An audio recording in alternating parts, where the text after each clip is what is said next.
think everyone's excited to play. Probably would have been nice to get a couple more days of practice before with all the guys who were out, but we had two good sessions, and it's something that the whole league is dealing with. So, yeah, I'm sure the guys would rather get there and play. So hopefully we'll have a good effort and get some rust off early and give ourselves a chance to compete. Obviously, Travers, Zunic, and Clark all unavailable. Can you give us an update on their situation? Yeah, they're just they tested positive later than the other guys, so they were just a couple days behind in their return to play. So again, if the game was a couple days later, they probably would be fine. But they stayed back in Hobart. They're gonna train, and if all goes well, they'll be available for the next game. And Todd Blanchfield, game day decision. How likely are we to see him tomorrow? I don't know. Hopefully likely, but I'm not sure yet. We have to wait and see. And if he does play, it'll be on a pretty tight minutes restriction, but it would be great to have him out there if we can. Hi, Scott, it's Beck from 10 Perth. When you left, you sort of weren't too happy about 6 weeks and 6 games. Now it's been far less than that. How do you approach this next little section? Well, just focus on basketball. I mean, the last couple of weeks were rough with all the guys having to quarantine and uncertainty and being away from home, and it makes it worse when the families are wondering why we're not there, and then we're not even playing any games.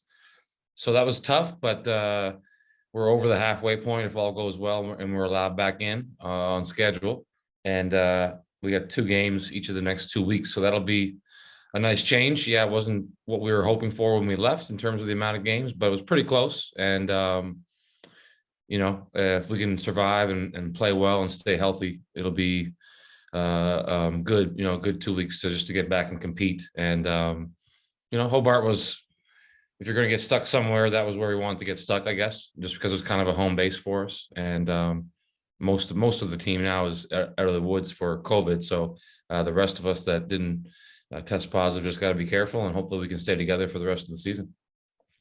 Of those players that tested positive, were any of them sicker than others, or did you generally was it more just positive tests, unable to train certain situation?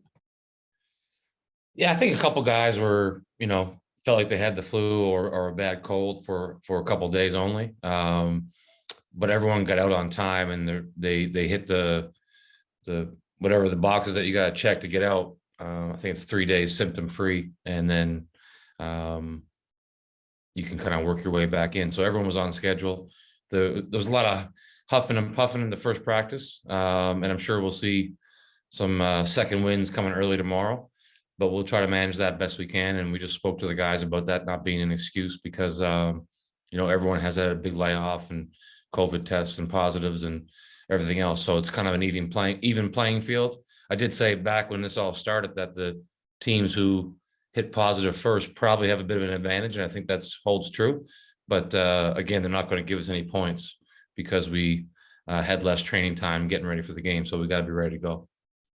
Yeah, Scott, you mentioned how you thought that the teams at the start who copped it first would have an advantage. You're now in a position where you can't play with your entire team, even though players are now negative. Does it frustrate you that it's opened up and the games are all going on now when you don't have a full team, whereas other teams have the advantage of not having to play without full teams? I don't know if frustrates the right word. It's something that we expected.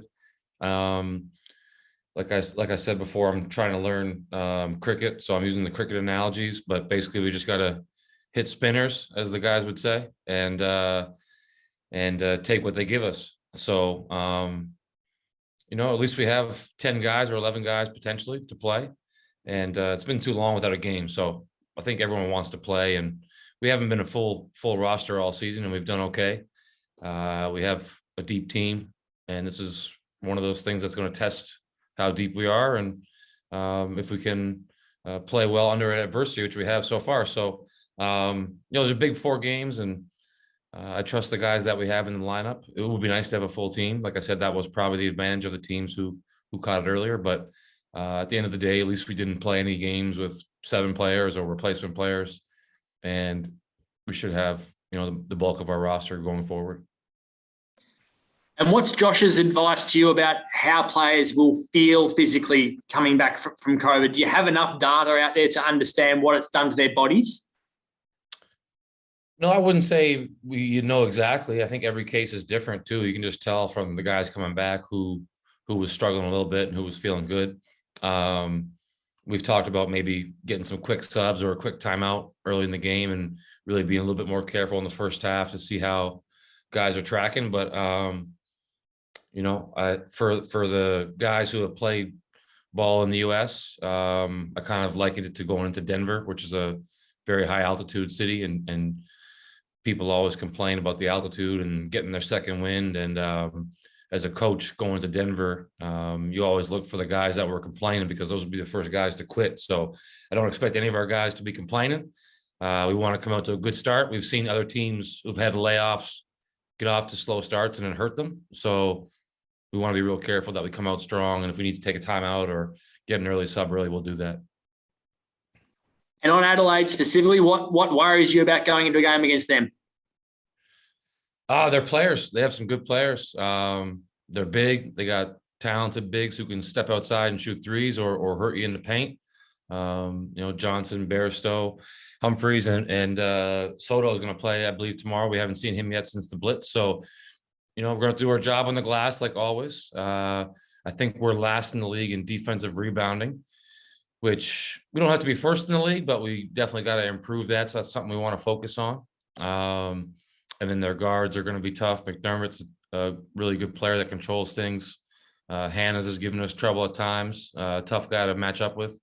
And they get Sunday Deck back, who's does as good a job as anybody on Bryce. So it's going to be a real tough game, COVID or not. And they're going to be itching to play. They haven't played even longer than we have. So both teams are going to come out there firing, I would guess.